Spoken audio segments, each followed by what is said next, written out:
What up, YouTube? I just wanted to talk a little bit about the current conditions in the housing market and what that may mean for us silver and gold stackers.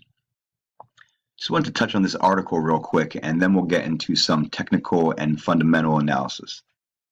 So, the article's headlined, Housing Market Has Hit a Significant Slowdown in Recent Weeks, Redfin CEO says. Dun dun dun. Yeah, who could have seen that coming? But anyway, let's get into the article.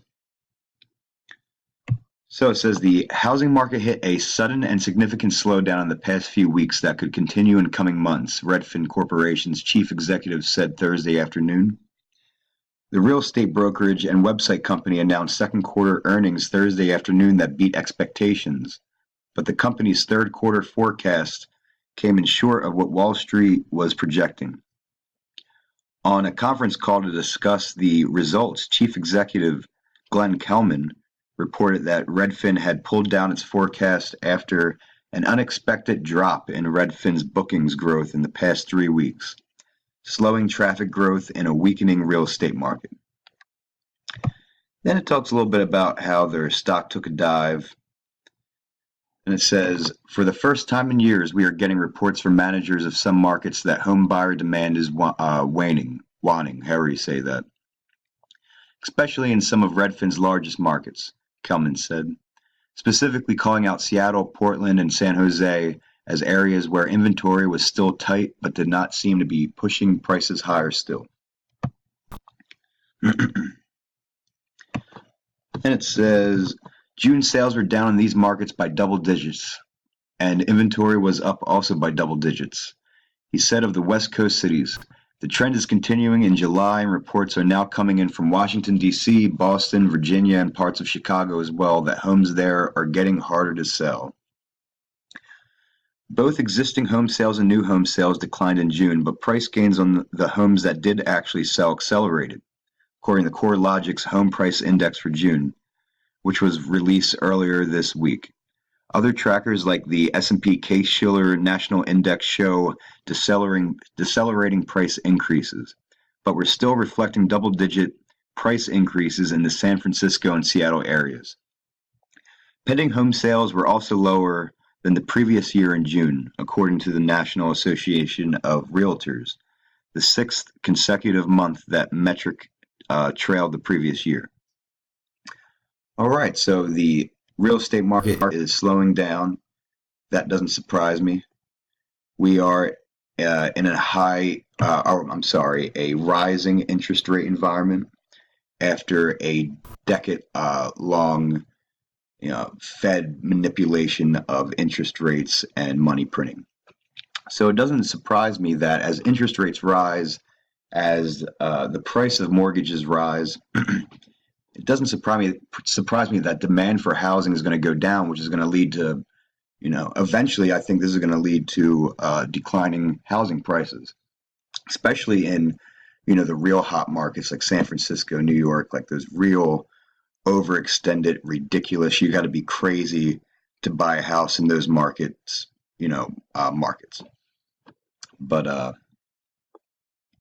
I think it could also affect just the housing market in general, because even in the area I live, a lot of suburban areas, prices have recovered since the bottom of the housing market. So I don't think that was really a recovery. I think that was just a reinflation of the bubble, personally. People say inflation is low. These people don't understand what inflation even is.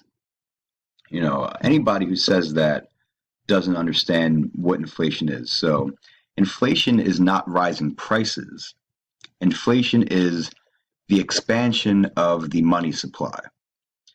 An effect of inflation can be rising prices, but not always. If there's enough production to meet demand, then that inflation won't necessarily lead to higher prices.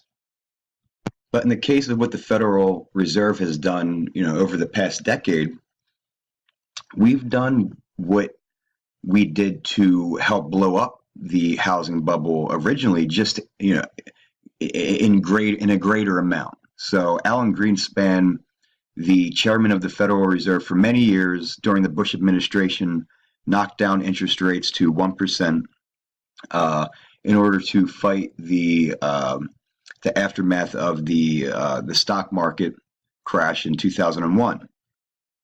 And this helped create false demand. It helped people who couldn't afford to buy a home buy a home. This expansion of credit, this printing of money out of thin air, helped drive down interest rates, and that let people who shouldn't have bought a house buy a house. Plus, the government was pressuring banks to give out crappy subprime loans.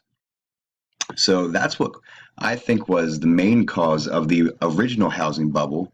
Since then, Ben Bernanke, he lowered interest rates to 0%, and they've been at 0% for a decade. And on top of that, we've printed trillions of dollars. So where did that money go? Where did that money that the Federal Reserve injected into the economy go? Well, it went into the stock market, the bond market, the real estate market, the auto market, the student loan market. That's why the value of the dollar has decreased so much in these markets. That's why these markets are so expensive. So if you want to see inflation, all you have to do is look at these markets.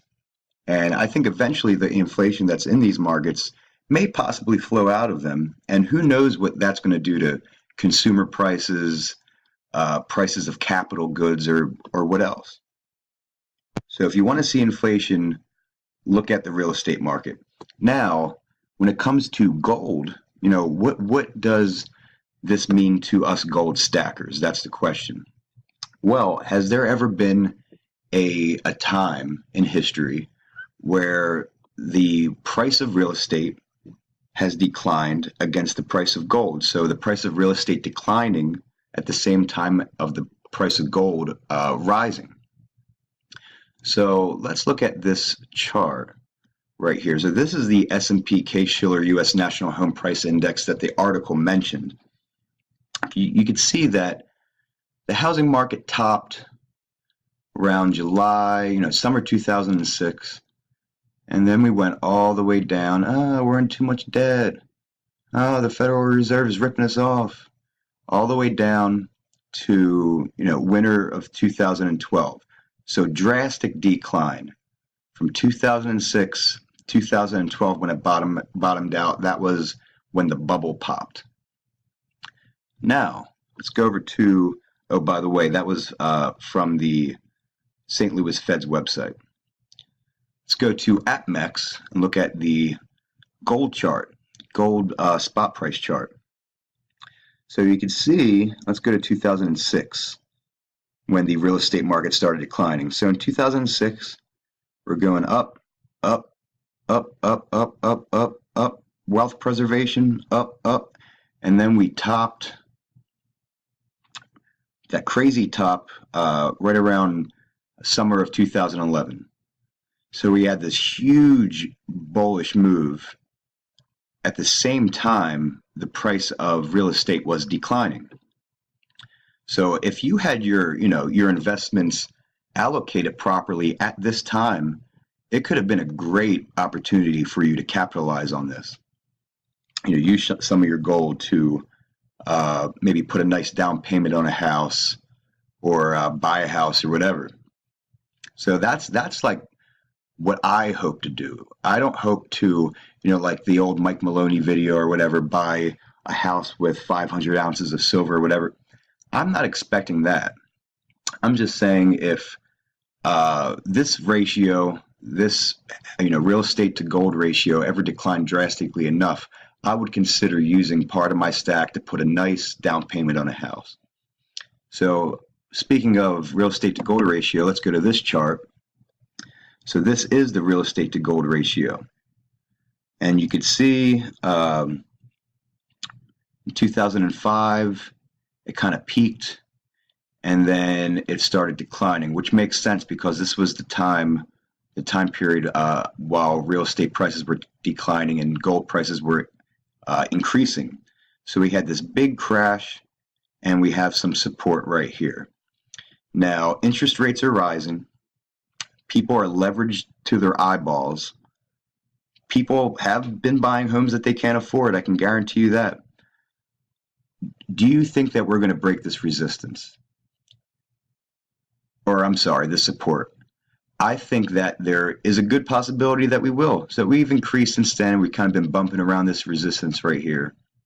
But if we break that support, who knows where the bottom is? And obviously this chart, in layman's terms, as it's decreasing, that means it's, it costs, it takes less ounces of gold to buy a house. So gold is becoming more valuable against real estate. So we have the support right here, and let's pan out a little bit more, see if we could find some more structure. Always look left for some more structure. And we found some. So in 1980, we bounced off this. We bounced off this same support level in 2011. Now, what if we break that support level? Who knows where the bottom is? Who knows? So if we have another one of these, but past this support level, I think it could be a great opportunity for us stackers. And, I'm not a guy that likes to sell his gold. I've never sold any gold or silver. I'm strictly a buyer. But I would never sell my gold and silver for fiat dollars. I would use some of my stack to buy another asset. That's part of the reason why I stack, is for a savings account. In case I ever find an opportunity to capitalize, on a situation. So I just wanted to put this thought in your head. And who knows what's going to happen. Just a little disclaimer, I'm not a financial advisor. It's hard to predict this stuff. So I'm not saying it's going to happen. This all depends on human action, human psychology. That's what causes moves in the market, is human psychology. So it's hard to predict that stuff. And I just wanted to point it out, maybe get some gears turning for you stackers that may have never thought about this before. So anyway, I want to say thank you, YouTube, so much for watching. Please rate, comment, and subscribe. I'll talk to you later.